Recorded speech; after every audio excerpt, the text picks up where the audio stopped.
বিসমিল্লাহির রহমানির রহিম। আমি আকাশ, এগুলো থেকে আমি মোহাম্মদ আকাশ। আজকে রাত্রিবেলায় পাখিগুলোকে ফিড দিতে এসে হঠাৎ করে লক্ষ্য করি এই কোনার মধ্যে একটা পাখি বসেছিল। গিয়ে দেখি যে আজকে আমার খামার থেকে আমি প্রথম ডিম পেলাম। ভাই আজকে খুব আনন্দ পাচ্ছি, কারণ আজকে আমার প্রথম কোয়েল পাখিগুলো ডিম পারলো অনেকদিন পর, অনেক তপস্যার পর। আমি জিরো বাচ্চা নিয়েছিলাম, জিরো বাচ্চা থেকে আজ প্রায় 56 দিন বয়স পাখিগুলার। আজকে প্রথম ডিম দিছে, আমি খুব আনন্দ পাইছি ভাই।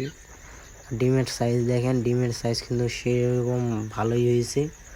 ইনশাআল্লাহ এরপরেও ভালো ডিম কালেকশন পাবো। ইনশাআল্লাহ কয়েকদিন পর আরও ডিম পাবো, কোনো সমস্যা নেই। আর বর্তমান আমার পাখিগুলো ভালো আছে, সুস্থ আছে। আর অবশ্যই এখন কিমি ডোজ খাওয়াইতে হবে। আর বর্তমান আমি ফিড খাওয়াচ্ছি আপনার হচ্ছে কোয়েল লেয়ার ফিডটা। কোয়েল লেয়ার ফিড খাওয়ায় মনে হয় ভালো হবে ইনশাআল্লাহ, কারণ ডিমের জন্য কোয়েল লেয়ার ফিডটা অনেক ভালো হয়। দেখি কোয়েল লেয়ার ফিডটাই খাওয়াবো আমি যতদিন আছে খামারটা, দেখি কি হয়। আর কোয়েল পাখি কেউ যদি নিতে চান যোগাযোগ করতে পারেন, যে কোনো বয়সেই কোয়েল পাখি দেওয়া যাবে। আর ভাই কেউ দয়া করে প্লিজ চ্যানেলটাকে লাইক অ্যান্ড সাবস্ক্রাইব করে দিয়েন। ধন্যবাদ সবাইকে ভিডিওটা দেখার জন্য।